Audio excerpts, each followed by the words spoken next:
You double click again, and it'll put it on the beginning of part of the alphabet. So if we were, we're gonna say, well, Suarez is closer to the end, so let me go over here and I'll look for Suarez over here. Well, in this case, we can go here and bring it down to where the S's are. And let's see, go S. There is Suarez. Roger, Rogelio, there's a lot of Suarez's. There's Robert, there's. That's a very common name. Exactly, Rachel. So here's Rachel. So that's the one we were looking for, and we found it just by clicking on the very top here. See right here? Mm-hmm. We can find it that way. If nothing else is needed, the best thing to do is just, I don't even know what this is. New parts, oh yeah, okay. I don't need that stuff. Where's the mouse? Oh, here we go. Somewhere around here, okay. Okay, so we're going to go back to the. I don't want to get into that estimate, so I'm going to go here, file, and I'm going to close that estimate. I just wanted to look for her. Okay, so when everything is said and done, what you want is to go and take this all the way over here and just keep it by the date. So this is the date. I went back over here again. We went to the date. So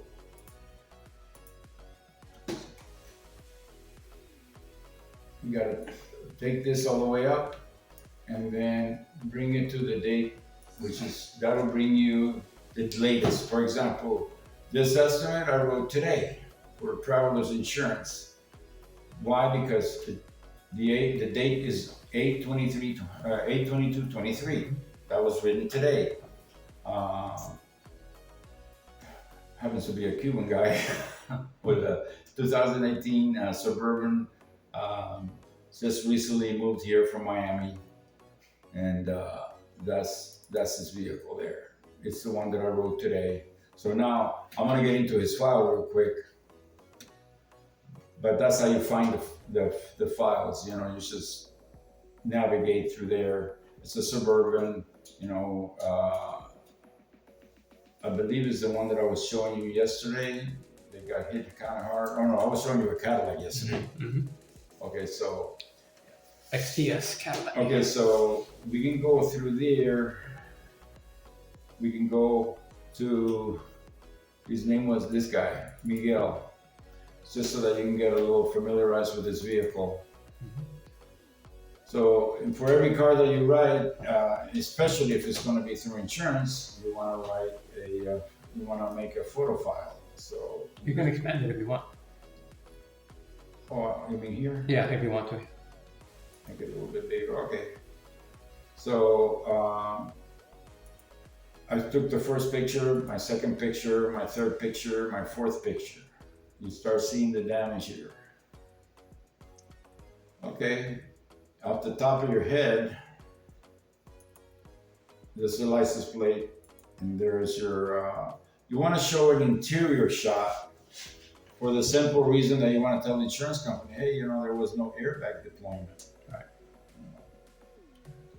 They don't want to hear about it later. So here's your nomenclature sticker. You got the VIN number. Right here, these are the tire size that they suggest for the perfect mileage type of thing, so the speedometer runs at the correct mileage and all that. And of course, it was built in March of 18, right up here. And these are like, how many pounds it'll hold. And, how fat is your old lady and shit, Question. Yeah. Before you had said when you take your pictures, you want to keep them in order. Yeah. Does it matter that you threw in the inside shot, or should it come at the end of the 6? Well, or it should come. You could throw it in. in this particular case, I did it out of order. So, but as long as it's just my own way of doing things. But in other words, you got the four corner shots, then you got the mileage. This should have been here, but Yeah. I decided to put it on there, and it's just an extra one. And then I continue with the way it was in by putting the mileage. Basically, the damaged stuff should start right after the mileage. So my picture right after the mileage was right here. That's the beginning part of what I'm showing for the mileage. Now, this vehicle has some issues with the door, but if you don't really look carefully, there's damage here too in this rear door as well. Okay, but you can see that. You'll be able to see that. Then you got another close-up where you see, well, part of the Suburban lines letters are gone. It doesn't really matter if they were there anyway. You're still going to replace them, because once you take these off to paint, you cannot use them again, unless you're a cheap ass and you keep them, and then you start doing them with glue and putting them on, and believe me, you'll fuck it up. They won't be able to get them straight. But Suburban, I would say this Suburban emblem is about maybe $57, $67. So insurance companies will pay you for that emblem, but oftentimes people save money and say, well, I can figure out a way to put it on nice and straight and yada yada, and save the money. Okay. So then you got the actual hit. This is a hit. This is me taking the picture right there, my reflection. You can see my little camera right there. But this thing got hit hard right there. And remember what I told you about this area of the car. Okay? It's not hit hard enough to total the car, but there will be damage. This vehicle will have a supplement. It's just that it's not torn down yet. First of all, the right fender has to come off, and that door will have to come off. And then we're going to be able to see the real damage that's in there on what does anybody remember what this pillar is? The name of the pillar. Yeah, that doesn't look. The cowl? Well, the cowl is on top. Okay. But this is the A pillar. This is the very first pillar of the Okay. vehicle. Because the B pillar will be the one that's between the rear, the front door and the rear door. Okay. Okay? We're going on to the next picture. Now, does anybody see anything else besides the fender and the door damage? You mean in this particular picture right here? Yes. Fender and door. This is a relatively new car. I mean, The rim? The rim, yeah. there you go. See right there, right there, right there. And I'm going to show you the damage. Besides that, there's more than that there, but you cannot see it right now. Another picture. So on this fender, what would be your judgment on that? Should you repair it or replace it? I would replace. Yep, I concur. It needs to be replaced. Yeah. It's pretty. Okay, Pretty bad. another thing that you want to do is, here's this.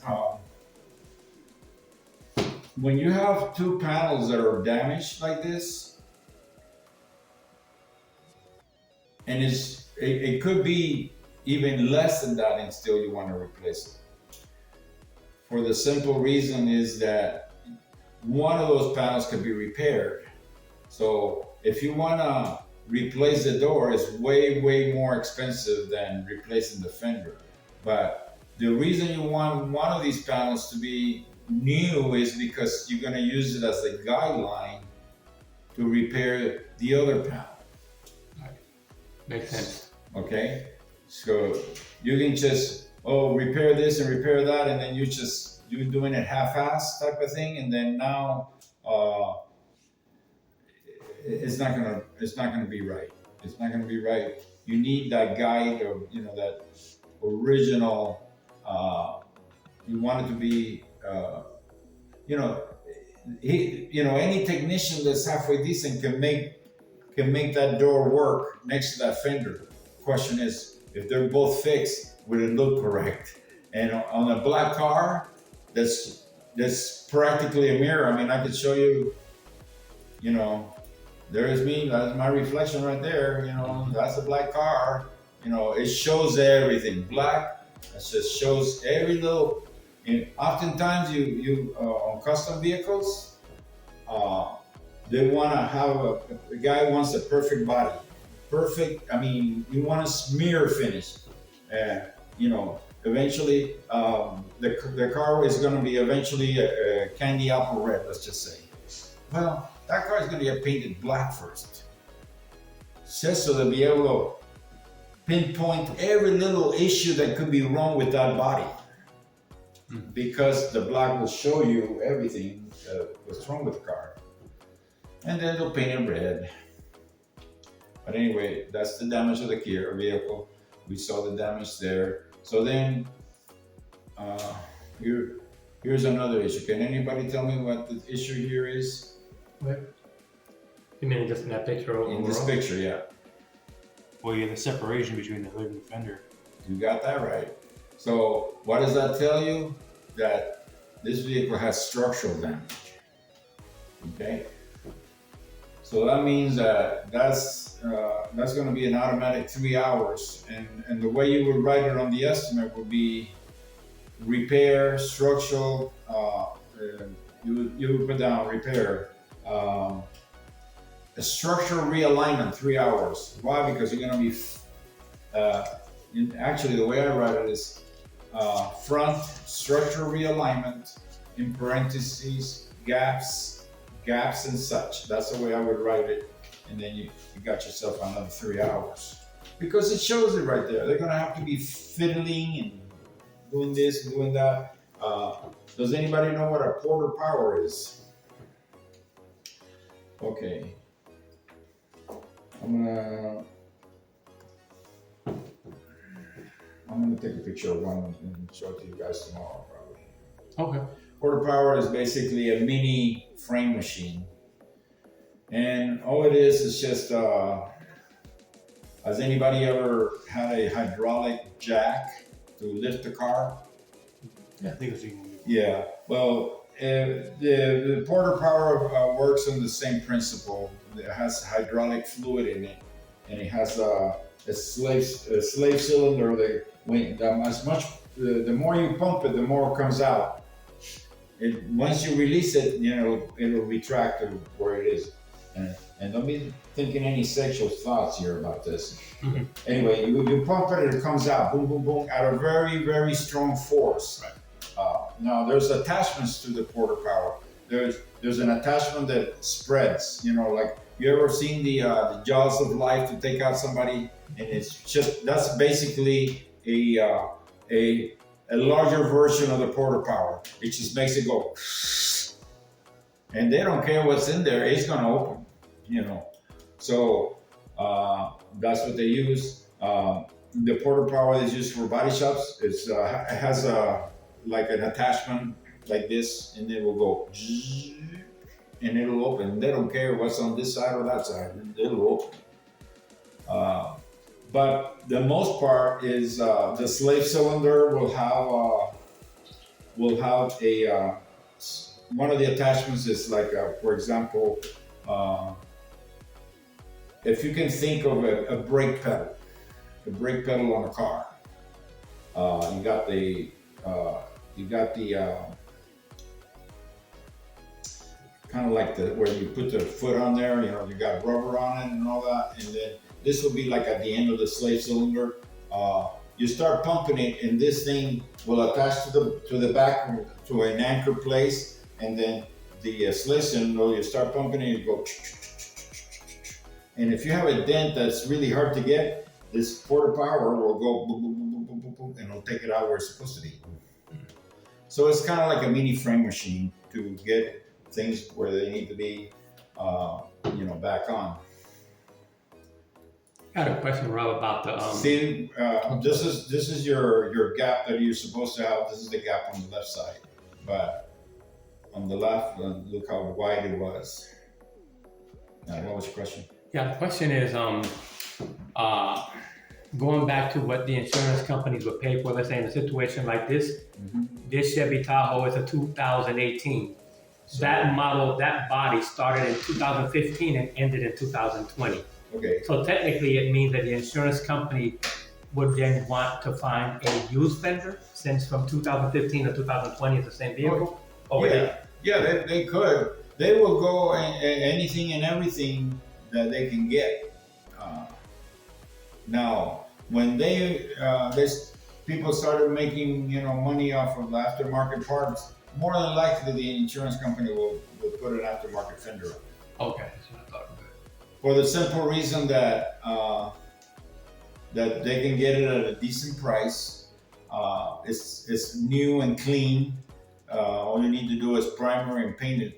Technically, not necessarily all the time, but basically an easy done deal. But yeah, of course.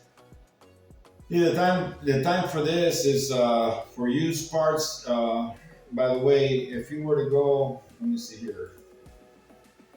Let me go on. Okay, you see where this is right here? You got the full bumper.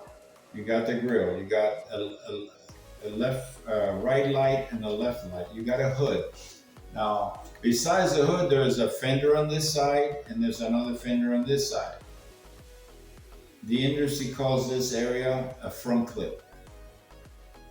So if you got a damaged vehicle and it's hitting the front, now besides all the part that you see, part of the front clip is the what they call the core support, the panel that holds the AC condenser, the radiator, and the fan assembly. So they will sell you the whole thing from a car that got hit in the back. Right. As a front clip. Usually front clips go for anywhere from $2,500 to 3,500. I've never seen one for over 4,000, but depending on the vehicle. But it's just that lately, some of these lights, for example, I had to replace a light on a Land Rover recently. Well, how much do you think it was? Just for the light? Just for the light. 500? Huh? 500 for the light assembly? What do you think? Closer. What do you think? Oh my God. $4,000, guys, for a freaking light. For the light assembly? For the light assembly on a Rover. Oh my gosh. So, if you can get it, for example, the other day, let me see. There's a lot of opportunity here. Yeah. Okay. So it brings me down. This is the picture where we have right now. I'll look at it again. Okay, so the next picture we're gonna go see is this guy. We're starting getting involved with the nitty gritty here. So you start showing them the damage on the wheel. And then you see that it has another damage on the wheel. And then guess what we're doing? 3-point check. 3-point inspection, right? Inspection. So we got a wheel there that's nice and straight on onto the console. So that means that those wheels are supposed to be straight because you're driving straight. So my next picture will tell the story, and I can only find my mouse. Oh, here it is. Okay, so I took a picture from way back so that they could see that this is what I'm doing. Then my next picture, you could see the right wheel. Now you can see the left one. The left one, you can see that it's within the top of the fender, is straight down. But on the left one, that's not the case. It's in. I don't know. Let me see if I can quite a bit smaller. But anyway, it's in. It's not at the top of the fender. I believe I could have done a better job of fixing that. Is that whose phone is that? Mine. You think it might be yours? Is that your phone over there? Yeah. 1-800. It doesn't say. I'm not gonna answer it. Gotta be careful. Sometimes those wheels that look like that could be aftermarket, but that might have come with that car. Yeah, it was a Chevy wheel, I believe. Anyway, you're only there to write it up as much as you can. It's their job to, bring it down to where it really is. So the real homework belongs to the adjuster, not to you. So here's your vehicle. I'm trying to see more of the damage here. You can see more damage there. There's more damage on this side right there. So anyway, that's pretty much the original photo shoot, the original file for this car. It's this one here. So going back to now the vehicle, we're going to go back to the actual estimate.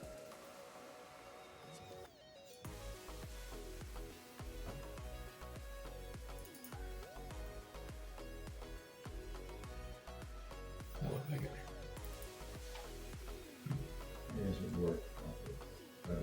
This one here. All right, sometime today, guys. That's what I'm trying to do. I'll right click it and just press open.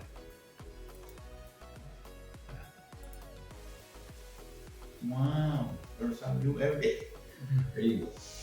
So we're going back to the estimate.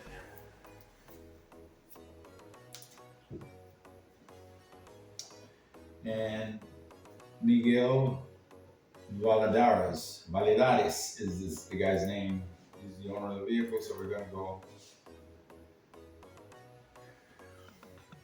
Did you guys happen to notice how much the estimate was for? No. 4,425. That's correct. So that's the damage on that car.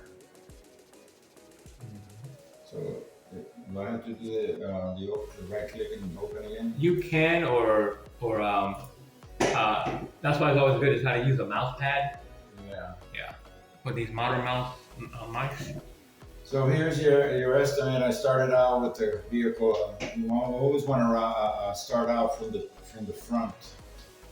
When you're writing an estimate, if it hit in the front, you will start from the front. If it got hit in the back, you start from the very first thing that you see there. And that would be the rear bumper. In this case, it's the front bumper. So on the first line of the estimate, I don't know if you can see it, but it says R&I front bumper cover. I said, wait a minute, there's nothing wrong with the front bumper cover. The front bumper cover never got hit. Why am I taking that off? So, well, first of all, you're gonna need to take it off in order to get the fender off. But the other thing is when there is painting involved, you wanna go to where the fender is. In this case is the right fender. It's showing the left, but basically part of the bumper would be covering this part of the fender. Another thing you gotta take off is the light. Why? Because all this part of this fender deserves to get painted as well. And if your light was there, it would be covering it up. Which means that if you didn't take the light off, that fender would be will have a ridge there where the paint will start peeling from. In this particular case, we're replacing the fender, so on the estimate down here, the first line was R&I the front bumper, and then I explain everything, so I put down on line number 2, it says item above is to loosen right side only. So they actually paid me 2 point something for the labor, or actually it was 1.8 to R&I the bumper, but technically this is kind of like a show of faith kind of thing, in the sense that if they pay you to R&I the bumper 1.8, but you're only loosening the right side of it just so that you can get the access to the fender, then I'm only charging them 0.9. And there is an agenda that I want to establish right off the bat. Okay, the agenda that I'm trying to establish right off the bat when the insurance company reads it is that, oh, these guys know what they're doing. They're not trying to screw me over for the whole bumper has to come off. They're being conscious. So that puts them in a situation where they're going to be less looking. They said, well, they know what they're doing, and they're maybe I'm not sure if I'm explaining myself correctly, but what I'm trying to say is that you're letting them know that you know what you're doing by only charging half of the amount because you're only doing the right side. And you want them to think that you know what you're doing, whether you know or not, it doesn't matter. You want them to think that you know what you're doing because it'll be better off on you. Another thing that for some reason they have the right front combination lamp that has to be removed. Well, over here they didn't give me any labor, but why? Because it's part of the operation of the R&I of the bumper. So it's part of the labor that they gave you for the bumper. So they give you that, and right here it's just as included.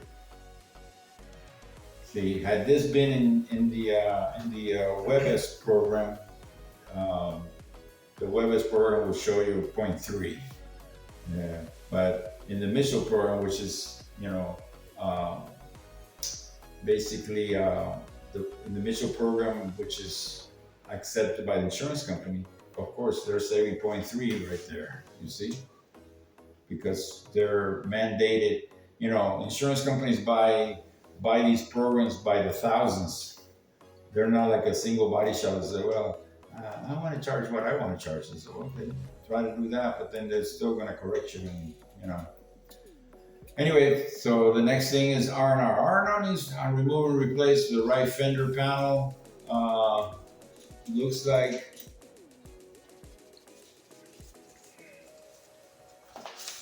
see, they're giving me. I'm going to go over here for a second, and I'm going to show you something. Fender assembly. I'm going to see where the fender assembly is on the top. Mm-hmm. I'm going to right click there, and then I'm going to view something. And what I'm saying here, see what it says for the price for that fender is? Mm-hmm. $1,100 for the fender, right?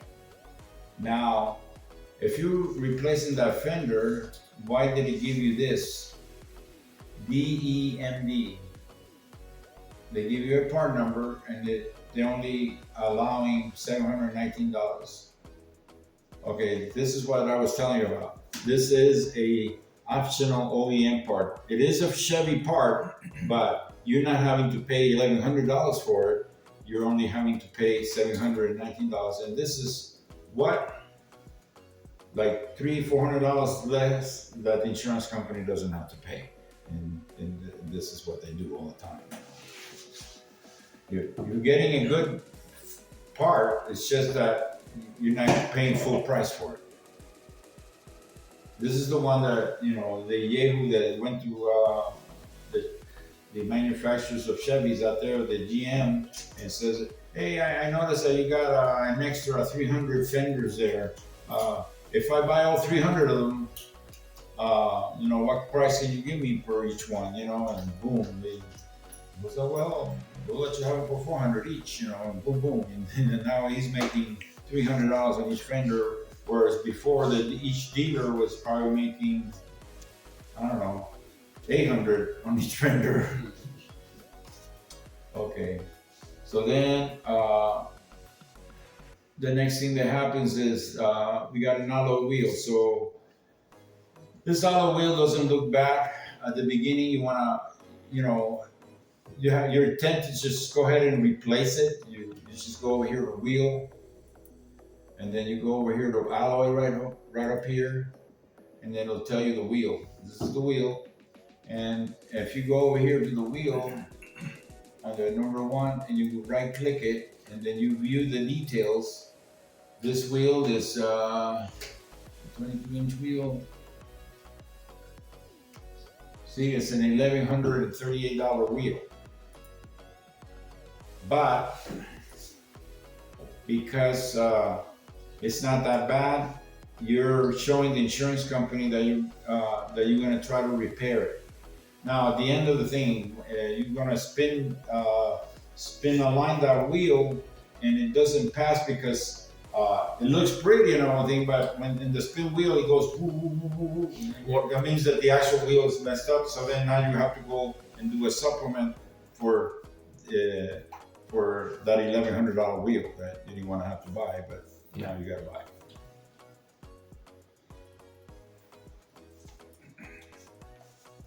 I know things are going slow here for you guys, but what I want to do is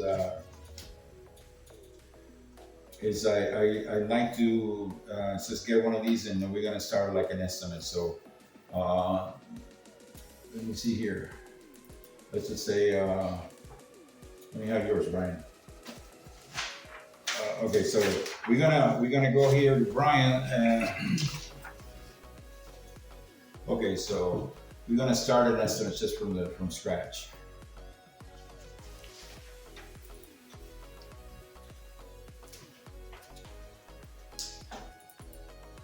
Right click it.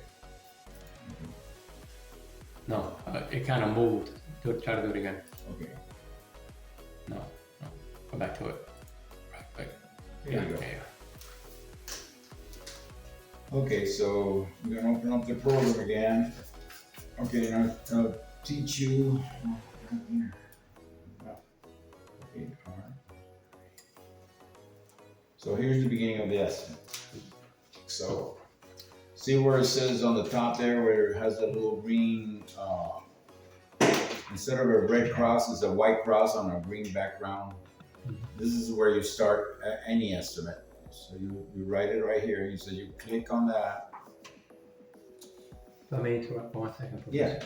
Hey, you have a 2013 Nissan, right? Right. Don't you have damage on your car? Yeah. Oh, you know his car has actually damage. Maybe you might. Just a suggestion. You're our teacher. Yeah. Respectfully. Yeah. Would you like to do it in real time, because his car's sitting outside and it has substantial 2013 damage to the Nissan. Yeah, let's do that. Go and take some pictures. Yeah. Bring it to me. Might as well, right? With your camera, right? So, okay, go ahead. Yeah.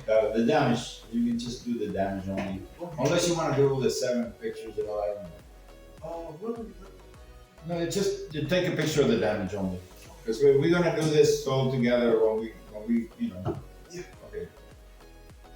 Yeah. So I in we the can have something meantime, real.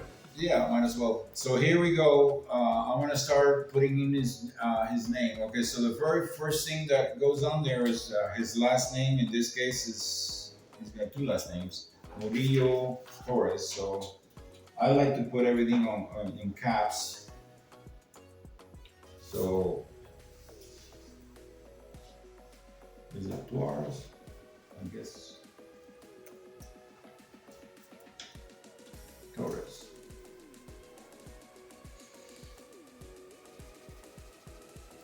We gotta put a hyphen there. And then his first name is Brian, right? Yeah. Brian, actually spelled the correct way. Brian E. So, I'll show you that one. The next thing is like on anything that's over here, see where there's listings, there is an insurer, there is a claimant. You always want to start your estimate with the owner of the vehicle. I'll show you later if the person is a claimant, what to do. If the person is insured, what to do. But after everything is said and done, we're gonna go to. I'm bringing the mouse tomorrow because this thing is sliding all over the place. Nobody has a mouse pad anywhere? You have a mouse pad somewhere? No big deal. Okay. So then what happens is Uh, okay, let me go back over here. We put his last name, his first name, and his first name. See right, that little green box where it says details? Mhm. That's where you put in the rest of the stuff. So I kind of want to wait for him to come Yeah. back there. Yeah. All right, so you got a picture of your Altima. Cool.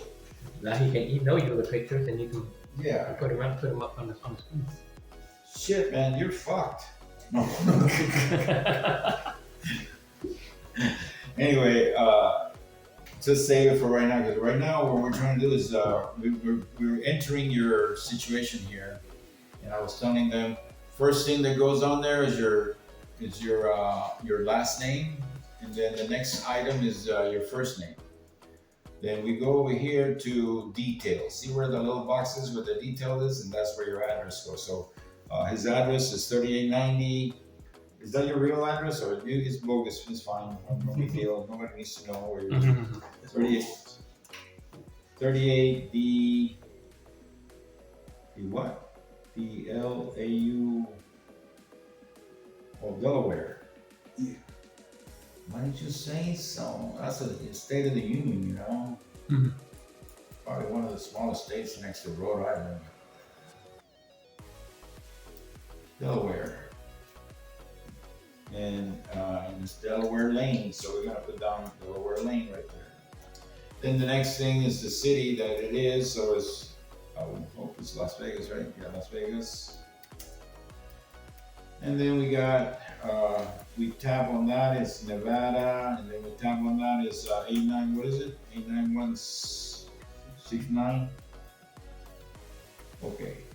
Then the next thing you want to do is, oftentimes you want to get the customer's email so that you can status them and show them pictures as the repairs are going on. In this case, we're not going to do that today. The owner of the vehicle in this case is Brian, so the person to contact is Brian. And then you go over here to his cell number and you put down his cell number, which is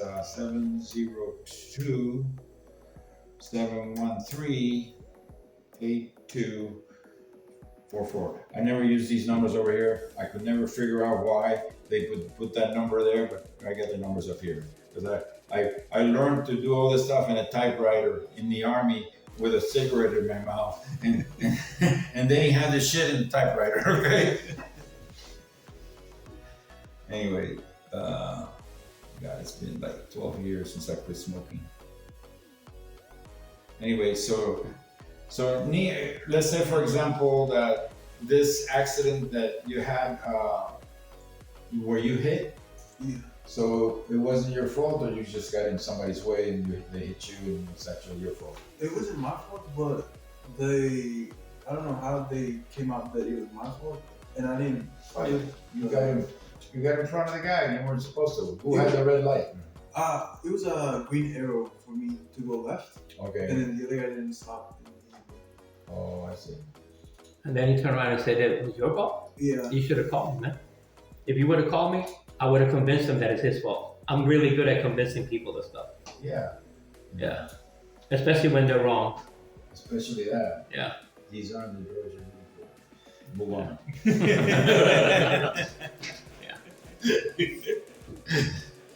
You like that? Star Wars? You like Star Wars?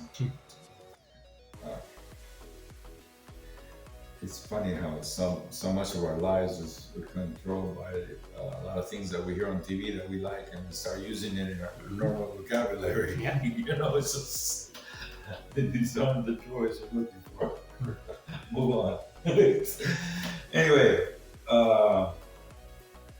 so see, apparently when I gave my son my car because he needed it for his family. He's already named it. Apparently, the name of the freaking where's my phone? He named it some Star Wars character. Let's see, what did he say? Real quick here. Oblige me here for a second. Indulge me, let's put it that way. Martin, ¿dónde están los size. There's a message over here. And okay, he named it apparently Bo-Katan. I guess it's a character from they put in the little movie there and everything. So now the car is called Bo-Katan. And to me, it was just a Hyundai Elantra, but the car is Bo-Katan now. Anyway, so if you notice all this right here, and then let's just say that at that particular time, the guy hit you. So let's just say that you're going against his insurance company. So in this case, you would be the claimant. So for me to let them know that you're the claimant as well, you're the owner of the vehicle and also the claimant, you will go over here, down here where it says claimant, and you would say copy. And then the thing will come up over here and it says, okay, add the name.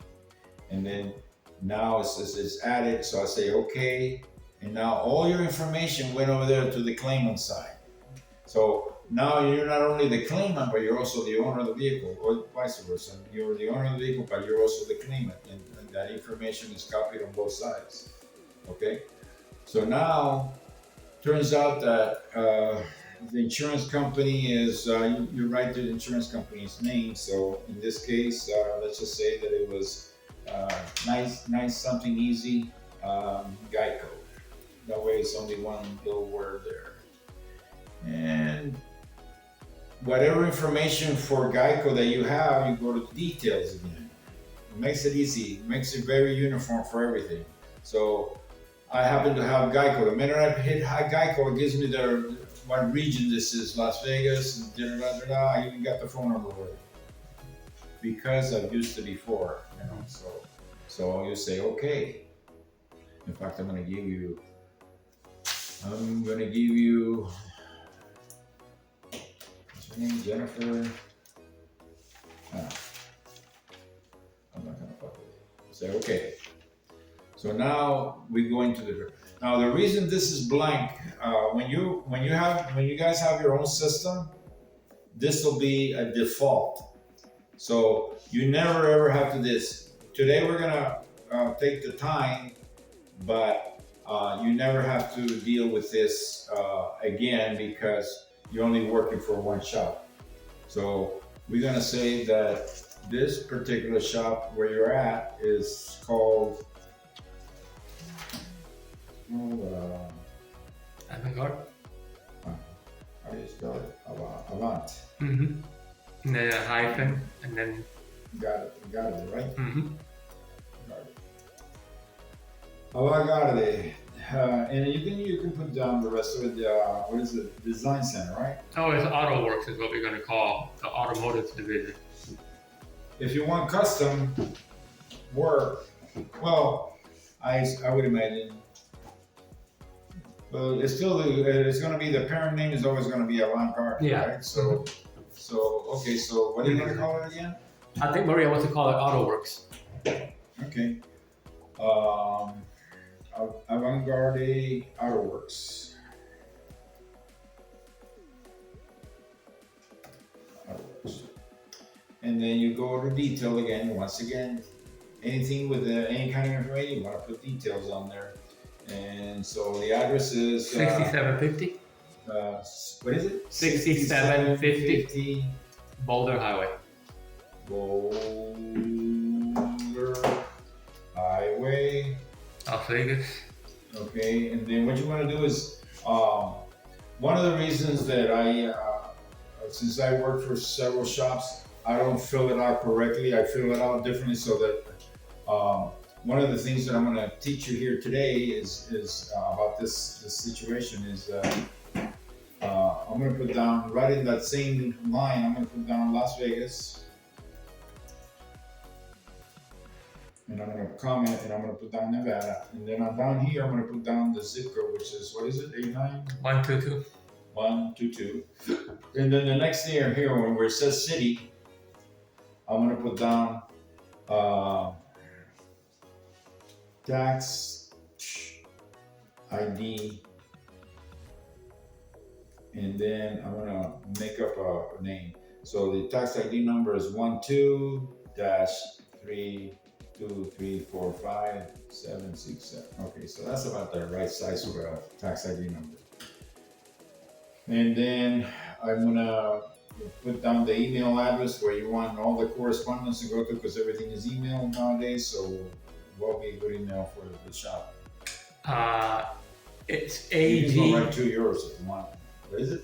It's AGAW. ADA. AG. Like avant-garde, AG. Oh. A lot like that? No, go back.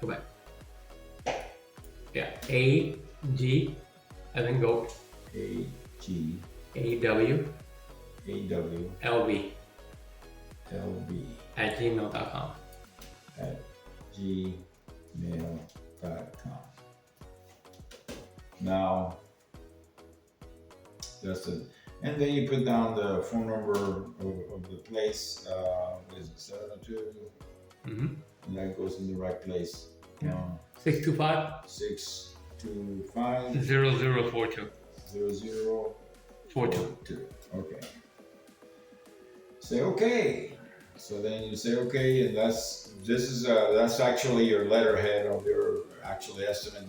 This name will come out really dark and bold, like these estimates I have.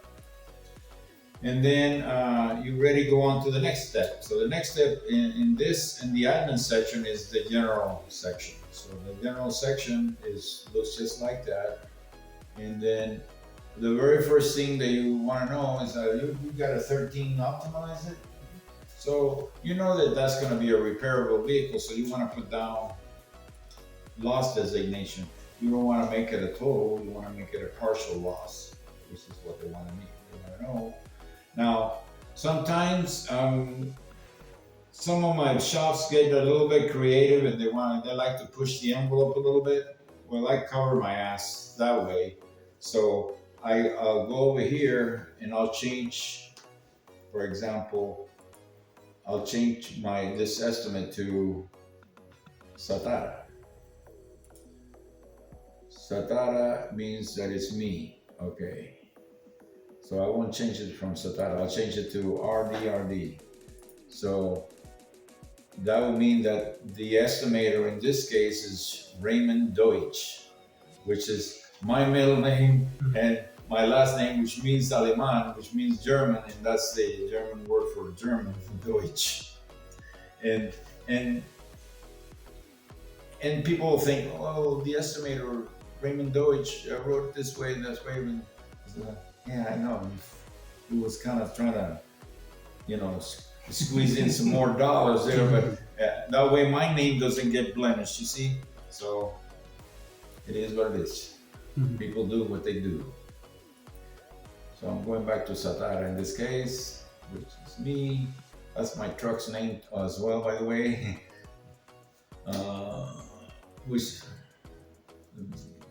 So now, when did this happen to you? Do you remember?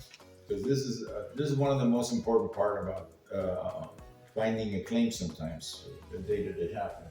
July 24, 2000. July 24. Okay, so we got July 24. So see where it says August?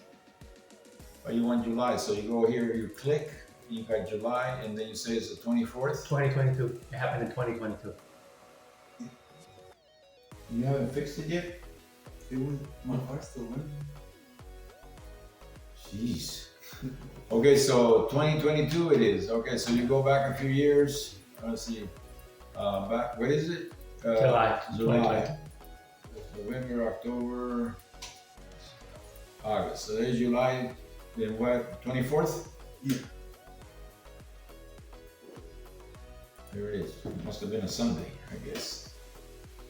So that's the date of the accident. Now, the date of the loss, it's also the same date. So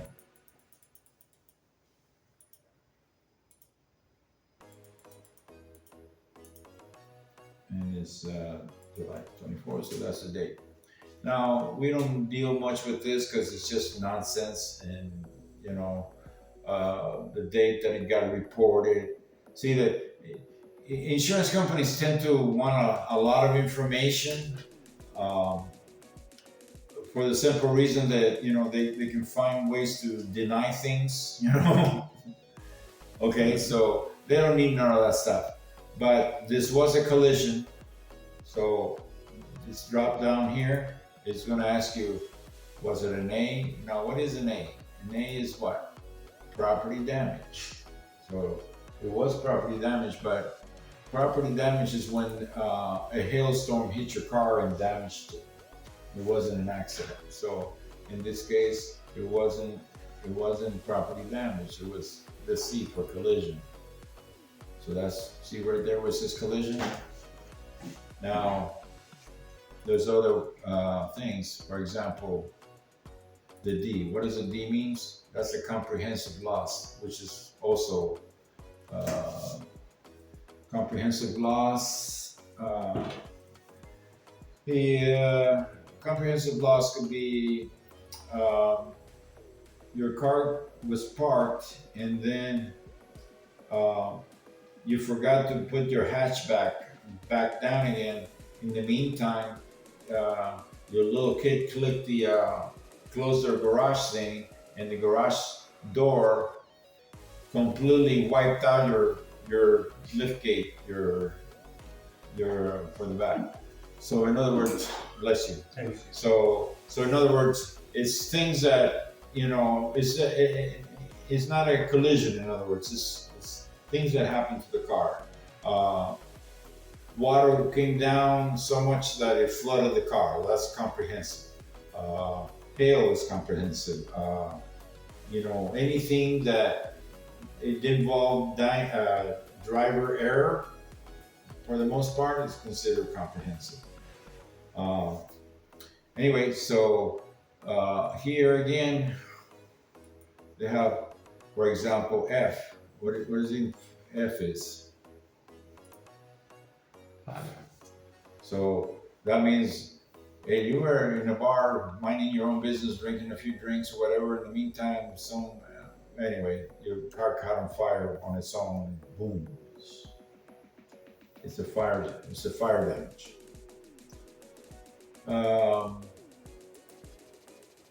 This P down here is the one that I use for example, when somebody hit you. In this case, this is the one that I will use because you're a claimant and somebody property damaged your vehicle.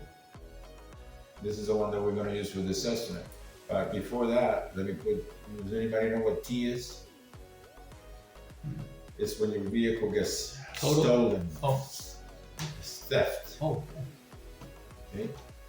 So anyway, so you pick the one. For the most part, they're all going to be most of the time collision repairs. But in this case, it's property damage that was caused by this Yahoo that couldn't drive worth of shit. And I'm talking about you, talking about the guy that hit you.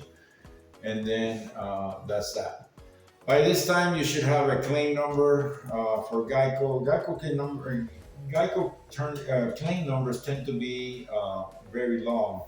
Something like this, like a 26, 45, 7, 11, and then for some reason in the middle, they have like a series of 6 zeros, 1, 2, 3, 4, 5, 6, and then maybe a 1, or in this case, a 2, because most of the time, or most insurance companies practice this condition. What I'm talking about is, in this case, the 1 is considered the insured at the end of the estimate, at the end of the claim number. If it's 2, then it's considered the claimant. Now, if it's 3 or 4, it means that these people are also claimants. They just happen to be the insured caused damage to 3 vehicles because maybe he was drunk or on drugs or whatever. So he went boom, boom, boom. 3 vehicles got damaged that day on that date of loss. And now this insurance company is having to deal with, not only one claimant, but 2 or 3 claimants. In this case, it was just 2 cars in your case, so you're gonna put down 2 as your, uh, which is probably what the claim number would have, the 2 on it. Oftentimes, if you have that information, it's nice to add the policy number on there. It's not absolutely necessary because you have a claim number, but you put that on there, boom, boom. And then in this case, since he's a claimant, it'll say none because he's not going to have a deductible. His whole car is going to be fixed and he's not going to have to pay 1 penny. Wishful thinking, of course, right? But anyway. So we're ready to go on to the next video, or the next line. And the next line says job information. Well, this right here where it says a file number, this is where you create a log for every estimate that you write. In the shop that I work in the mornings, I have a log which started out with the address of the place.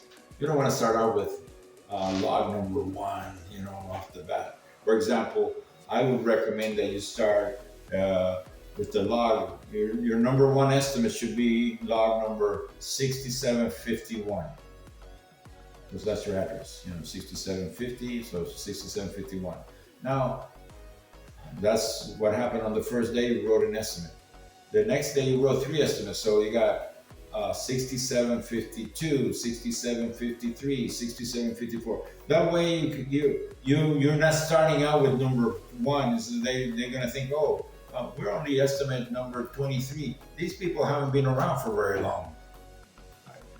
So you wanna show that you have, you've been around a little longer than just 2 or 3 or 12 or 20, So we're gonna say that you're the estimate number 1, so you're 6751 as your file number, and it'll start logging it up on the deal, And then basically we're done here. We don't use this line too much. Over here is the enterprise part. This is when there's things that are involved and you want to deal with who I don't really use it too much. It has to deal with rentals and that sort of thing. When was the drop-off date? See, insurance companies are always constantly in the pursuit of cycle time. For example, an estimate like the estimate we're going to write on here, at the end of the day, it'll have some hours on there, and they'll come up with a formula. I don't know exactly the formula they have, but it's based on 6 hours per day of work. So if you have an estimate that has 12 hours, or let's say 13 hours, that qualifies for a 3-day job. Okay, so this is that section there. It's not that important. This section right here, I don't even use either. It's for more of the complex type of estimating system. This is when you're going to be entering information onto your management system that you don't need. So I'm telling you right now, this enterprise and remarks, forget about it.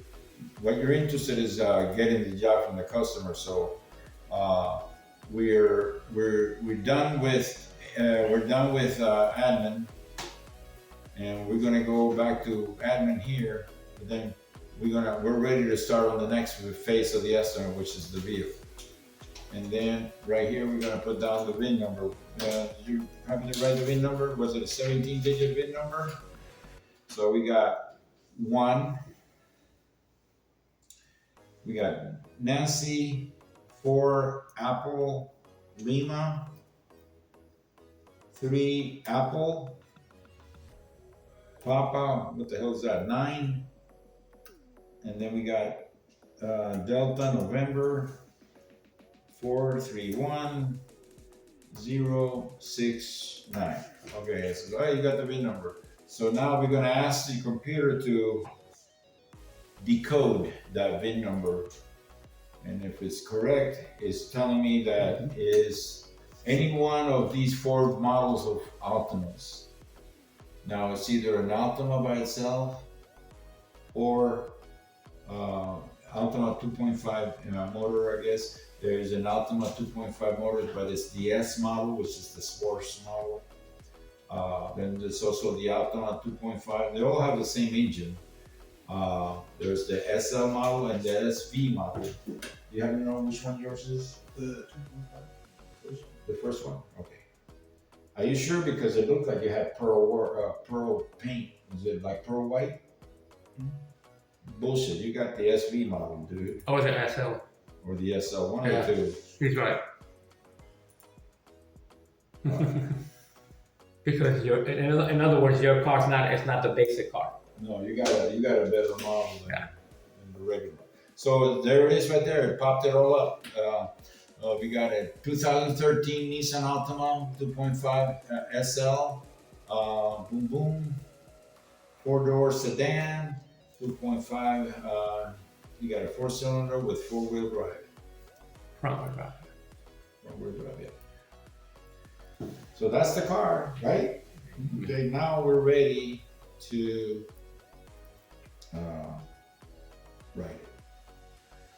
So we go over here to the second aspect of the line. You see where we're still here on the vehicle, but we're only barely on the first line of this basically computer outline that we're doing. So the second line is this, vehicle information. So here we go. The license plate of the vehicle is what? Is not on here. I don't even put it on here. T-O. You didn't even tell me what insurance company it was. And the color is 3. Okay, so we're gonna just basically wing it. This is how important all the information is. So we're gonna put down that this.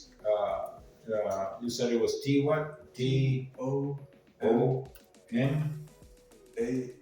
A N. N. Toman. Yeah. Oh, Toman the Barbarian? No. Toman. Okay. And then we have, it's a Nevada plate, right? Yeah. And then it expires, at the end of the month? No, August, say, expires, let's just say the 20th of October. Production date, did you get the production date? The VIN number? No, we don't know. So the vehicle's a 13, so we're gonna put down here that it was November 12th. January of 2013. Because that automatically is a 13. Vehicle is going to ask you, is the vehicle drivable or not drivable? Or you could say unknown. Obviously the vehicle is drivable, so we're going to put down here, it says drivable. Now, for you're writing an estimate and you're being selfish, you have apprehensions about the owner taking the vehicle and possibly going to another place to have it repaired, and then you'd be out of money, right? You'd be out of the job. So in this case, this question is to me it would be a very important question. Now, what makes a vehicle drivable and not drivable? If you have a light that doesn't work, that makes the vehicle not drivable. It's unsafe. You don't have a light. Especially a tail light. If the tail light is not working, it makes the vehicle not drivable. If you got hit in the back and in some sort of way, the deck lid is some sort of way open where carbon monoxide could be going into the cabin of the vehicle because of the way the deck lid got hit, and now it's a little bit open. It's like, and then it has a little opening area like that. The vehicle's not drivable because carbon monoxide could be going into the cabin and kill you. So these are important things to know as well. I can drive my vehicle all day long, and sure you can. You can open the windows and you'll be fine. But my business sense tells me this vehicle's not drivable. And legally, it's not really drivable because of the carbon monoxide, right? And this is like in that case. In your case, it's drivable, so prior damage exists. Do you have any other damage besides those doors? Are you sure? You don't have like a scratch on the left side or nothing? Let me see your deal here. Picture. Okay, so you're definitely going to need a right rear door and a right door skin on the front. Do you have any damage on your quarter at all? Your quarter panel? These are the only two pictures you took, right? Yeah, and the other two were from when it happened. The door was bent out. I see you have center pillar damage for sure. Center pillar being the B pillar, the one that, where this pillar that's in there, where this door hinges from and where this door in the front locks from. Talking about the front door locks on that B pillar and the hinges from the rear door are also on that B pillar. Okay. So basically, this is the overall condition. We're ready to say it's in good condition. Vehicles are never, ever, ever in excellent condition. You don't want to dispute that with anybody. Always just say it's in good condition. Because then you becoming you're defeating yourself in the sense that, hey, when the vehicle got there, it was in excellent condition. See, even himself, he wrote it. He said it was in excellent condition. Now I can't even go half a block without the car doing this and doing that. So you never ever want to get involved in a liability issue with verbiage of saying that the car was excellent. No car is excellent. Not even a show car. Car is in good condition.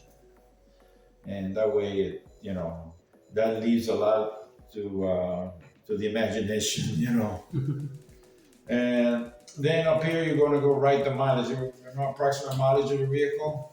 180,000. 180,000. Time to throw it away, dude. Oh, just kidding. 1, 2, 3. Okay, 180,000, 123 miles. Now, I don't know what the paint code is on this car, but you can find out. We're just gonna put down 3RF. No big deal. It's just a paint code. But we are gonna write down in the exterior paint that is pearl white. Everybody knows that pearl white is a 3-stage paint. Ay, Dios mío.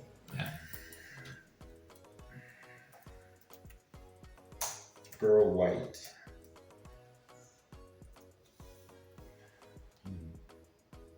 Right correctly. Okay, pearl white. And then the interior, what color is your interior? Tan? Beige? Tan or beige? Beige. Okay, so it's tan because it's only 3 letters, tan. Okay, so see right now, the insurance company, based on what the mileage that you're giving me and this and that, right now, you're already giving me an ACV value of your vehicle. You see that right there? Yeah. I mean, your car is worth around $7,464. It's in good condition. Mileage is a little high for the year. You know technically what your mileage should be? 120,000 because it's 10 years old. 12,000 miles a year. But you can be pushing 15 a year too. Yeah, 15. So 150. So you don't live in the car, do you? No, just kidding. But don't you notice that in Vegas, most of everybody's cars have incredibly high mileage? Yeah, well, people use their cars out here. Okay, we didn't find any prior damage. We answered that question, I believe. There was no prior damage. So basically, we're ready to go ahead with this. The only time you need options is if the insurance company asks you to do an ACV on a car, and I would I would say if they ask you to do an ACV, they probably not, but more if they do ask you, then then it becomes a total loss, and you can use that also as part of the administration fees. The an ACV is actual cash value for the car. Basically, what they want is to you to document all the options that the vehicle has. Uh, for example, like right here, if I was to push on that, you know, it has a bunch of things, but you see right here, it says that it has an automatic transmission and it has fog lights. Does your car have fog lights? You don't know? You know, Neblina, fog lights? Oh, yeah. It has fog lights because it says so right there. Okay, so now we're gonna go to the profile. What is the profile? This is where it gets interesting. Now, I happen to have, I always keep my profiles empty because I don't know who I'm gonna be doing my next estimate for. But once you have your estimating system, you can put on your original profiles and you can make this a certain price for everything. In this case, we're gonna use the modern day size. So for body work, we're gonna charge $54 an hour. For refinished labor, we're gonna put down $54 an hour. And then I'm getting confused because I'm looking at that one when I should be looking at this one. And the next one is glass. Now, the glass used to be at $35 an hour, but when the beam counters started using that against us, when you were doing a replacement of a quarter panel, and the replacement of the quarter panel requires that you take the quarter panel glass out, and they were just to save themselves like $16 or something. They were paying me 3 hours to hour and nine the quarter glass on a quarter at glass rate. So you know what the body shop did? Well, we're making the glass rate the same as body rate. So that's also $54 an hour. Mechanical, you want to at least get 109. That way, 109 on mechanical is where your guys can do the work on mechanical stuff without getting involved with any kind of certification for ASC mechanics or anything like that. Your guy can do it, and a 109 is about as much as you can. If you start getting higher than that, then what happens is that they'll say, well, are you ASC certified mechanics? And with that one, where's your certification and this and that? Because ASC mechanics are nowadays, graduates are they're charging $135 an hour. Mm-hmm. Or Is it the people or the shops are charging that? well, they have to have ASC certification. Right.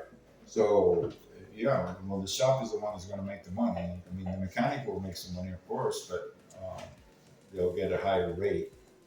And then you go down here to frame, and you want 65 at least for frame. You never have to deal with body structure, but it's also frame. This never appears in the estimate anymore. Body structure. And now, remember we were talking about aluminum? $65 an hour. If there's any part that comes up on this car that's aluminum, you can charge the aluminum rate. And then the next one is carbon fiber.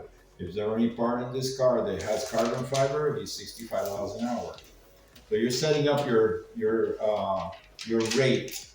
Now, there's two left down here. It's this user defined. It's basically set up for like PDR. Does anybody know what PDR is? You're a body shop, and you have a dent the size of a golf ball on a door, and it didn't crack the paint. It's just a dent. The dent that, if you were to polish the dent will still be there, but the paint is in perfect condition. So you call it PDR guy. It's called PDR guy is paintless dent repair. Is what it were used on your car. Paintless dent repair was definitely used in your car because otherwise it wouldn't be cost effective to fix it. So PDR is paintless dent repair. PDR. And that's what that's for.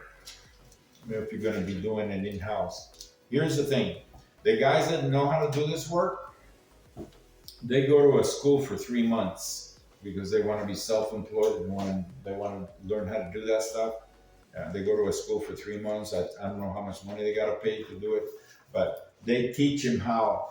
They also sell them the special tools that are involved in PDR work. Basically, they look like, I don't know, surgical tools for for like a surgeon and stuff like that. The weirdest thing, it has to do with like mirrors and massaging things, and like I said, the school is 3 months. So I don't think there's enough money to be generated because at the end of the day, somebody's going to call you for a little ding in their deal, and at the end of the day, you're going to charge him $100 for going to his house to fix this little ding that he has, and I don't know. You could spend half a day looking for his house or whatever, and I don't know. I don't think it's a decent business, but some guys do it. I don't know. A lot of them get called by body shops to, I don't want to have to paint this door. All I have to do is fix this, and everything will be fine, and boom, boom. So that's what PDR is. So then now you're going to go over to the tax area on the top here, and you're going to put down for the Las Vegas County or Clark County is 8.38. Oh, that's your tax. Now, if you were in the state of Utah, they also have tax on labor over there. Over here we don't, but in Utah they do. Then basically, boom, you're ready. You finish with your profile, except for we're gonna see where it says calculations. We're gonna click on that and make sure that you have on the very bottom here where I'm circling right there. Make sure you have your paint materials. Paint materials are right now at 38 or 40. I go for the gusto. I go for 40. 40 for every paint hour that you get in the estimate, they're going to add another $40 per hour for paint materials in the estimate. So this is found not in the first part, but in the second part where it says calculations. Okay? And it's always going to be here. The rest of the stuff you can just kind of forget about. It's always there, and it's filled out at the beginning when you fill in your profile for your computer system. Now you're ready for the repair, and see you have parts adjustments and this and that, all the different. You don't need to get involved with none of that. So you got taxable settings, you got messages, all this stuff is not necessary. Valuations, rules. I mean, I'm telling you, they have it all set up, and it's very complicated. But you don't have to let it be. You just go for the estimate. So now we're ready to repair the vehicle. Boom, boom. It's going to give you the database. And what was it that you had? You had I don't know what your code is, but fix it. I think the front door needed a skin, right? Yeah. So we're gonna put down the front door needs a skin. So here we go over here to the front door. I believe it's the right door, right? Is the passenger? Yes. Passenger door. So see where it says there. You either have the option of getting the whole door or the repair panel. The repair panel, like I said, is the skin. So in this case, we're gonna replace the door, the repair panel. Is that mine again? Might have been. Gosh, home life, alarm cancel. Oh, okay. Okay, So you're gonna replace the door? We're gonna replace the door skin. See right here, this is the door shell together with the door skin. But if you choose one, you're getting the whole door. If you choose two, you're only getting the door skin right here, this part right here. Okay, so we're gonna replace the door skin. We're gonna go boom, right there. Looks like it's $703.51 on your car for the replacement of the front door skin.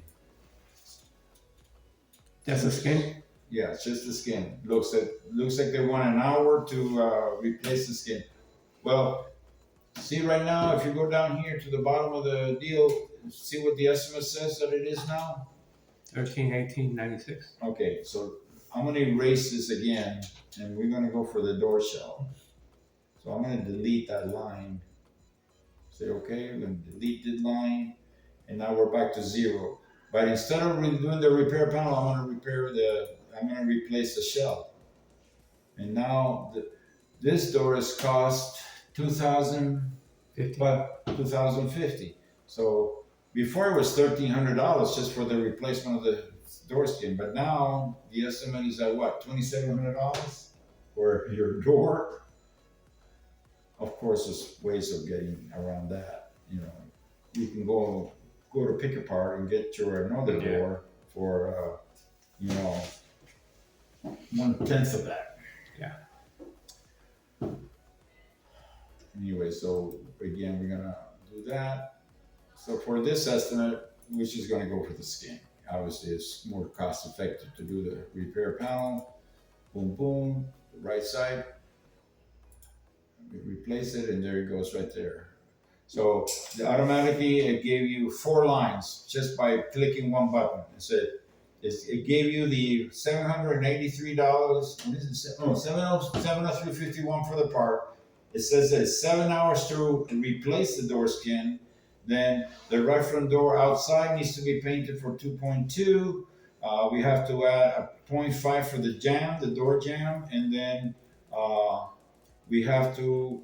Looks like we have to add for replacing of the satellite sensor. Apparently, when you replace the door skin, there is a sensor that's attached to the door skin, and I guess we have to basically R&R, but that means it's telling you that door sensor will have to be replaced, and you better look for the price for it. You know, so hardware, I don't know if the sensor is there or not. Let's see if we can find it.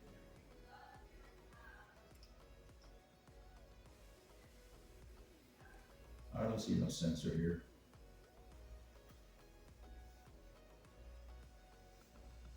But anyway, in many ways,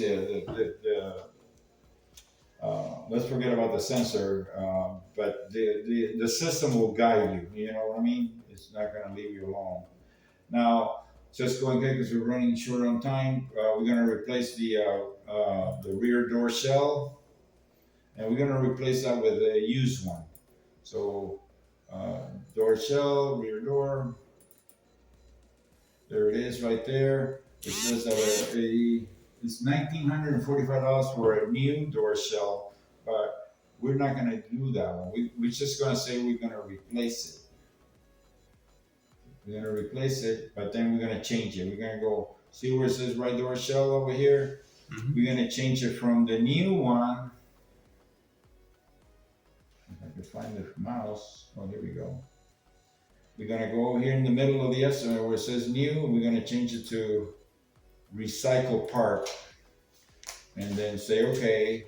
And we were able to find one of those doors for, let's say, $500. Which is a little cheap, but let's say $600. We found a complete used door for $600 at XYZ junkyard. But this is $600 is what you're gonna have to pay the junkyard to get that door, and you want to be able to make money on it. So what you do is you go over here to the 600, you click it, and then you right click, and then it'll say, what does it say? No, that's not it. recycle part, we wanna right click this. No, Oh, wait a minute. yeah, go into the actual bar. I click the bar and then do it. Okay, here we go. So see where it says here, that $600, we're gonna go here where it's add line markup. Now, if it's an insurance job, the most that you can mark it up is 25%. If it was a customer paying, I always like to get at least 33% for any part that I have to buy because I'm greedy that way. So, so I put down 25 because it's an insurance job and say okay. And now that part, if you look over here, guess what they did? They put a $600 for the part, but they added an inline markup of 150. So you're making $150 for buying your door. So now at this point, we're going to be learning a lot of stuff. But right now we're at $2,500, $2,574.31 to repair your car. That's if you don't have a quarter panel or anything damaged. But there's another thing. Before we go, we notice that we go over here to the reference panel, and we're going to go to the second one here, which says additional operations. And what does it say on the second? There's many things that it says, but in one of the things that it says that we're not going for additional 3-stage. We're going for just regular 3-stage paint. We're going to click on that. Okay, clicking on it, we'll add it to the estimate. Now it says, well, you added the 3-stage for the estimate, but the system will calculate it. So right now it says 0, but we want to calculate everything. So we're going to go over here to the calculator and we're going to click on that, and then it'll calculate everything. And now all of a sudden you got, oh wow, we got 3 more hours to paint your door. They had already given me the time to paint your door, but because your paint is 3-stage, I went over here to the calculator and it added another 3 hours to the estimate. So now your closer to your true estimate is 2831. Right here, 2831.82. Okay, class dismissed for today. You're getting the gist of it more or less. You know how everything works.